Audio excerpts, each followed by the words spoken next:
when suddenly I'm awoken by a strange feeling in my stomach. Oh no, hold up. My stomach had the grumbles. It wasn't a good sign. Night, then sushi. Honestly, like everything about it just works well for a dinner date night. First of all, the restaurant is always vibes, bro.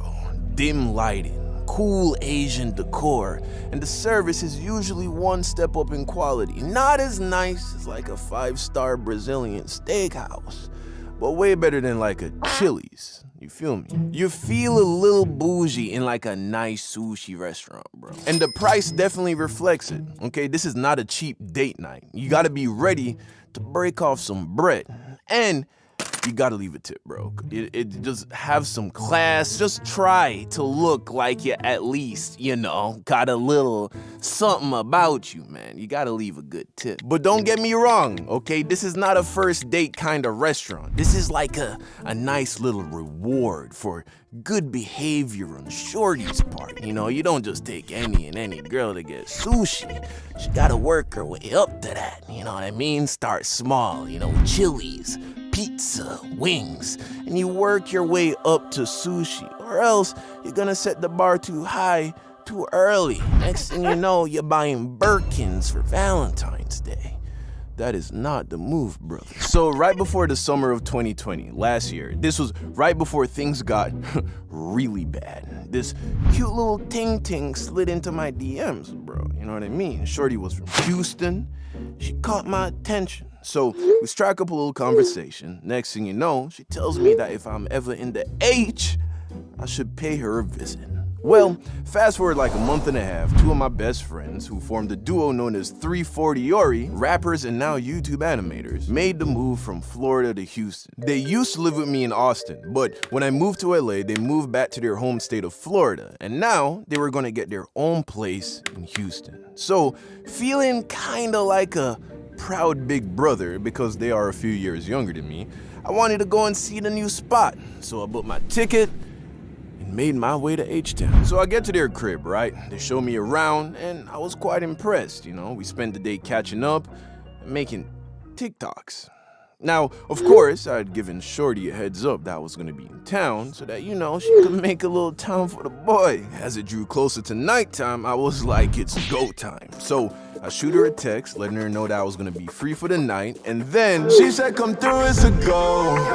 I hit her back like Now I'm at her house, or rather, now I'm at her apartment. I took an Uber, of course, and I could see that Shorty was living pretty nice, you know what I mean? This was a pretty big high-rise, it was looking clean. I was like, okay, all right, let's see what's inside. Then I see this petite little brown thing walk out to the front. She was wearing a black long sleeve crop top with these short denim jeans, and she had long flowing black hair.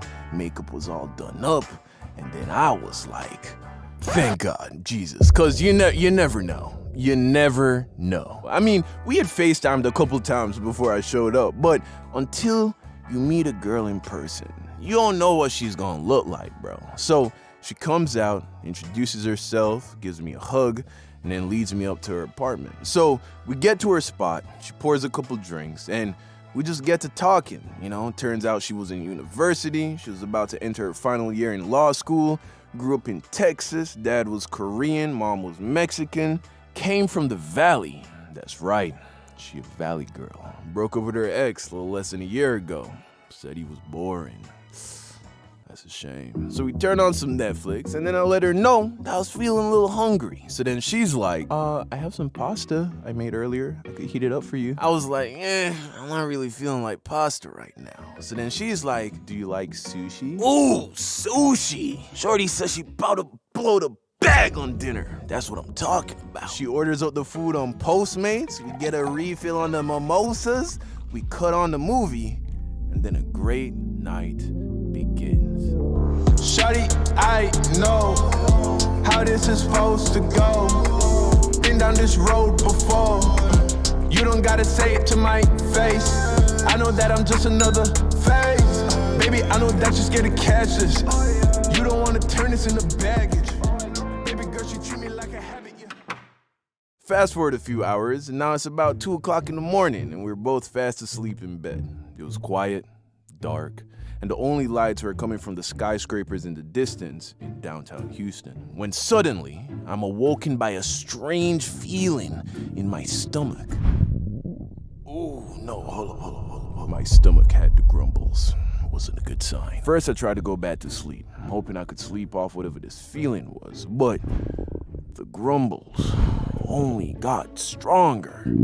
I realized that I was gonna have to make my way to the bathroom, so I carefully slid my arm from underneath her body. I sit up, and then I tiptoe my way to the bathroom. Now, I could tell just by the way my stomach was acting that this was about to be bad, bro. And I was worried because her apartment, although it was nice, was rather small. In fact, her bathroom door led right into her bedroom. Pretty much, she was so close to the toilet that if it were not for this separating wall between us, I would have been able to just reach out and touch her. I was out of time.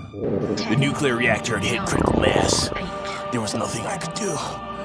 This bathroom was about to be donezo, bro. I reach over, turn on the shower. I turn on the shower and I just start praying to God that this girl does not smell what I got cooking, bro. It was agonizing. One, I couldn't make any noise, like verbally, and this was one of those dig your heels in and just grunt to get through it kind of dumps, bro. Two, I had to flush in between rounds to minimize the smell, but now I run the risk of waking her up and letting her on to the fact that I'm in the middle of desecrating her toilet in the most egregious of ways, my G. And look, you should be able to take a dump with your girl in the next room. But this is not a good look for the first night, bro. Now she gonna wonder if I'ma crawl back into bed with mud butt. Finally, it was over. The tank was empty. And as soon as I was able, I gathered myself and climbed into the shower to wash away the filth. I get out of the shower and put on some fresh boxers. Pro tip, always carry a second pair of clean undies when you're going over a girl's house.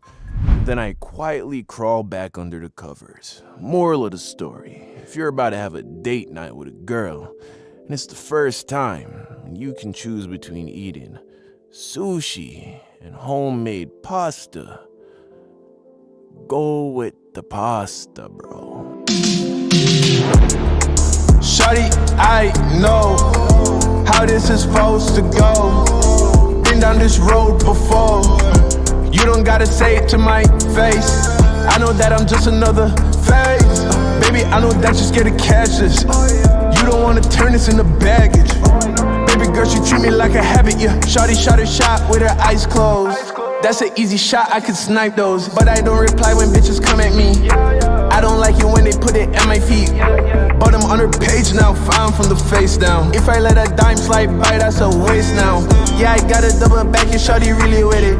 Yeah, shawty hit me back, she said she really feel it. She said come through, it's a go. I hit her back like I know. I got her touching her toes. Baby, throw that shit my way. I know what you wanna say when you tell me it's mine tonight. Girl, you know I don't mind.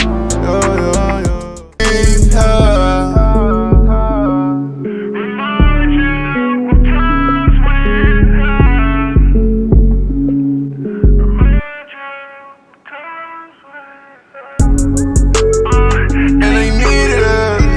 All the things I'm going through, I need it. Only getting through if I don't feel it. If you feeling this, I know you've seen it. Dark nights can't let no one inside. Yeah, man.